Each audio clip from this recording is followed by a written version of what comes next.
Praise the Lord प्रियानो. बऱ्याच दिवसानंतर मी पुन्हा एकदा देवाची वाणी तुमच्यापर्यंत पोचवत आहे. तर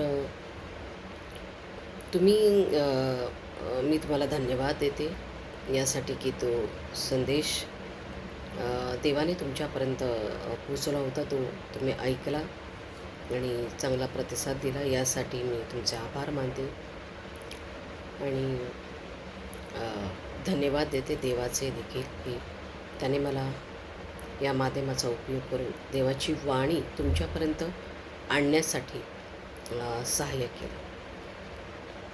तर तुम्ही पाहतच असाल की फार काही माझे व्ह्यूवर्स नाही आहेत, खूप कमी आहेत देवाचे वचन ऐकणारे किंवा संदेश ऐकणारे.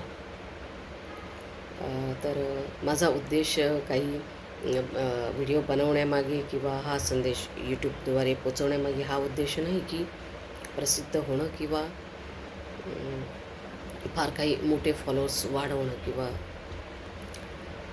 पण माझा मी फक्त देवाच्या आज्ञेचं पालन करत आहे आणि उद्देश हाच आहे की देवाचा जो काही संदेश आलेला आहे तो इतरांपर्यंत, अनेकांपर्यंत ज्यांना गरज आहे त्यांच्यापर्यंत तो पोचवावा. आणि मी फक्त देवाने दिलेल्या आज्ञेचं पालन करत आहे आणि देवाने जे मला ह्या माध्यमाचं उपयोग करण्याचा एक मार्गदर्शन केलं म्हणून मी त्याचा उपयोग मी करत आहे. तर यावेळेस आजची जी देवाचा संदेश म्हणा किंवा देवाची वाणी तुमच्यापर्यंत आणत आहे ते हे आहे की बऱ्याच दिवसापूर्वी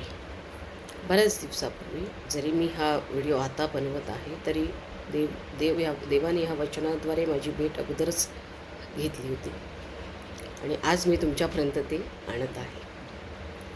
तर मी असा विचार करत होते की मी का तुझी सेवा करावी, काय कारण आहे. हां, देवाची सेवा केलीच पाहिजे, पण मला माझ्या आत्तापर्यंतच्या विश्वासू जीवनामध्ये किंवा सेवेमध्ये देखील मला कोणीही कुठच्याही सेवकाने येऊन माझ्यावर हात ठेवून असं प्रार्थना केली नाही किंवा सांगितलं नाही की तुला हे पाचारण आहे, तुझ्या जीवनामध्ये देवाचा उद्देश आहे की तू या मार्गाने निघ, असं कोणीच आत्तापर्यंत सांगितलं नाही. आणि मी त्या अपेक्षेने नेहमी असायचे की असं काहीतरी कोणीतरी यावं, कोणीतरी हात ठेवावं, कोणीतरी सांगावं, कोणीतरी माझ्यावर प्रॉफेसी करावी. तर मग मी असं काही नाही आहे तर देवा मी सेवा का करू, का पुढे जाऊ. कारण बऱ्याच सेवकांचं मी असं ऐकलं होतं की त्यांना त्यांच्या सेवेबद्दल कन्फर्मेशन मिळालेलं होतं आणि बऱ्याच सेवकांना त्यांच्याद्वारे या सेवेद्वारे त्यांची सेवा आहे अशी त्यांना प्रॉफेसी देखील आली होती. पण माझ्या बाबतीत असं काही घडलं नाही आणि मला वाटलं की असंच असायला पाहिजे तर सेवा केली पाहिजे. आणि माझ्यासारखेच विचार करणारे कदाचित तुम्ही असाल आणि म्हणूनच मी हे उत्तेजन देण्यासाठीच तुम्हाला सांगत आहे. आणि हा विचारामध्येच असताना म्हणजे देवाला मी प्रश्न करत होते की का सेवा करू मी, मला कन्फर्मेशन नाही आहे किंवा मला काही म्हणजे कसं करू मी देवा, हा प्रश्न माझ्यासमोर होता. कारण मला असं वाटायचं की कुठच्या तरी सेवकाने मला सांगावं की तुझी ही सेवा आहे, तुला हे पाचारण आहे. असं काही नाही आहे तर कसं मी पुढे जाऊ. आणि देवाने माझी भेट घेतली. त्यावेळेस देवाची वाणी माझ्या हृदयामध्ये जी आली तीही होती की देवा माझी मेंढरे माझी वाणी ऐकतील. आणि योहान 10वा अध्याय, मी ते वचन मग शोधू लागले की हे वचन कुठे आहे. कारण देव जर बोलवते ते वचनाच्या बाहेर कुठे बोलणार नाही. आणि ते वचन मला मिळालं ते हे की योहान 10वा अध्याय 27वा वचन आणि 28, माझी मेंढरे माझी वाणी ऐकतात. मी त्यास ओळखतो व ती माझ्या मागे येतात. 28. मी त्यास सार्वकालिक जीवन देतो. त्यास त्यांचा कधीही नाश होणार नाही आणि कोणी त्यास माझ्या हातातून हिसकावून घेणार नाही. हालेलुया. देव माझ्याशी बोलू लागला की माझी मेंढरे माझी वाणी ऐकतील आणि त्याप्रमाणे चालतील. आणि मला हे वचन पवित्र शास्त्रामधून हे सापडलं की योहानकृत शुभवर्तमान 10 अध्याय 27-28 म्हणतं की माझी मेंढरे माझी वाणी ऐकतात. मी त्यास ओळखतो व ती माझ्या मागे येतात. हालेलुया. आणि देवाने मला सांगितलं माझी वाणी ऐक आणि त्याप्रमाणे तू चाल. आणि मला खूप आनंद झाला की मी का वाट बघत आहे की कुणीतरी यावं आणि माझ्याकडे सांगावं. जर देव स्वतः माझ्याशी बोलत आहे तर मी का थांबून राहावं. मी पुढे गेलं पाहिजे. आणि मग मी म्हणजे मी खूप काही मोठी सेविका वगैरे आहे असं काही म्हणत नाही, पण जसा देवाचा आत्मा चालवतो त्याप्रमाणे मी चालते. ज्या गोष्टीद्वारे सेवा करण्यासाठी देवाचा आत्मा मला उत्तेजन देतो ते मी करते. म्हणजे ते करण्याचं धाडस मी त्या दिवसापासून सुरू केलं. तर हेच उत्तेजन आज तुमच्यासाठी देखील आहे. जर तुम्ही असं म्हणत असाल की माझ्याप्रमाणेच तुम्ही विचार करत असाल की कोणीतरी यावं, माझ्यावर हात ठेवावा, माझ्यासाठी प्रार्थना करावी आणि मला सांगावी की ही प्रॉफेसी आहे, ही सेवा आहे, तुझ्यासाठी कोणीतरी प्रॉफेसी करावी, अशा विचाराने तुम्ही असाल आणि मग सुरुवात सेवेची करावी, अशा विचारामध्ये जर तुम्ही असाल तर त्या विचारामध्ये राहू नका. तर देव स्वतः तुमच्याशी बोलत आहे. तर देवाची वाणी तुम्ही स्वतः ऐकत आहात. तर मध्यस्थी करणाऱ्यांची अपेक्षा का करता. म्हणजे कोणीतरी कोणाच्या थ्रू मध्यस्थी करणारे म्हणजे कोणाच्या थ्रू देवाने बोलावं अशी अपेक्षा का करता. निश्चितच म्हणजे याचा अर्थ असा नाही की प्रॉफेसी करणं चुकीचं आहे, प्रॉफेसी करणारे चुकीचे आहेत असं नाही. देव त्याद्वारे बोलतो, पण त्याच माध्यमाद्वारे देवाने आपल्याशी बोललं पाहिजे, मगच आपण सेवा करणार आहोत ह्याच विचाराने जाऊ नये. तर देवाचा आत्मा आपल्याशी बोलतो, आपण त्याची वाणी ऐकून पुढे गेलो पाहिजे. पहा, मेंढपाळ जो असतो, तुम्ही जर एखाद्या मेंढरं राखणाऱ्या व्यक्तीला पाहिलं असेल तर तो जेव्हा त्याच्या मागे ती जी मेंढरं असतात ती फक्त त्याचाच आवाज ओळखतात. दुसऱ्या कोणी बोलवलं तर ते जात नाहीत.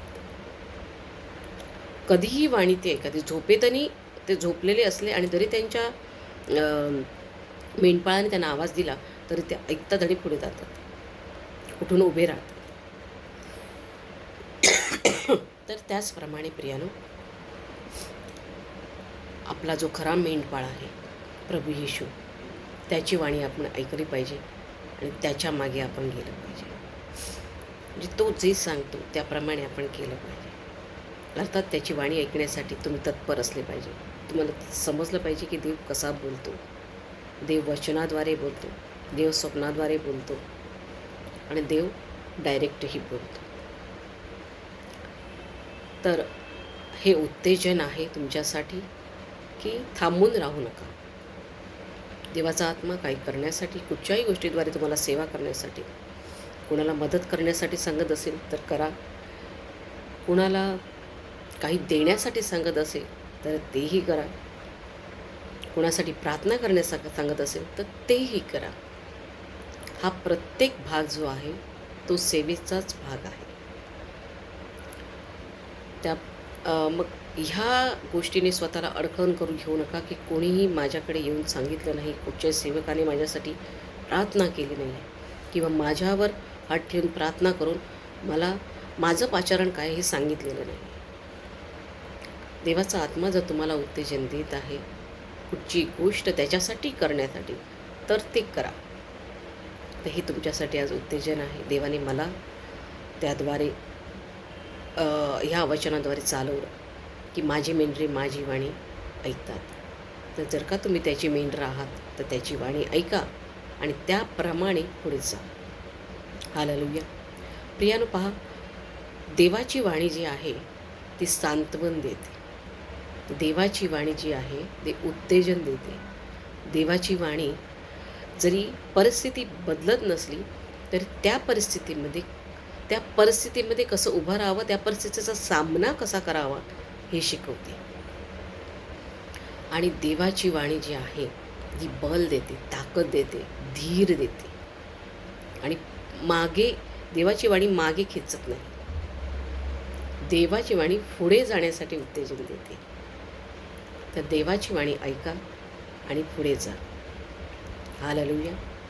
तर हेच उत्तेजन आहे तुमच्यासाठी. या आपण यावेळेस प्रार्थना करूया.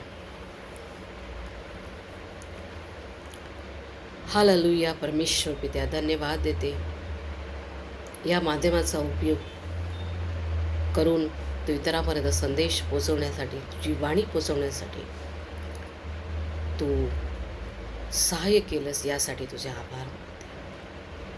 परमेश्वर पिता, मी प्रार्थना करते जितक्यांना म्हणून आज सेवा करायची आहे, पण ते वाट बघत आहेत की कोणीतरी यावं आणि त्यांच्यासाठी प्रार्थना करावी किंवा त्यांना सांगावं. तर आज तुझी वाणी त्यांच्यापर्यंत पोचत असताना त्यांनी तुझी वाणी ऐकून सेवा करण्यासाठी पुढे यावं, यासाठी मी परमेश्वर पिता तुझी वाणी त्यांच्यापर्यंत पोचत असताना जेवढे म्हणून हा संदेश ऐकत असतील त्या प्रत्येकाला तो उत्तेजन दे आणि त्यांचे सगळे मार्ग तुझ्या सेवेसाठीचे मोकळे कर, अशी मी प्रार्थना करते. प्रभू, तुझ्या हातात तुझ्या प्रत्येक मेंढराला मी समर्पित करते. जे तुझं मेंढरू आज हा व्हिडिओ पाहत आहे त्या प्रत्येकाला तुझ्या हातात देते. तू त्यांना सहाय्य कर आणि मार्ग त्यांचे मोकळे कर, अशी प्रार्थना करते. येशूच्या नावात प्रार्थना करते. आमेन.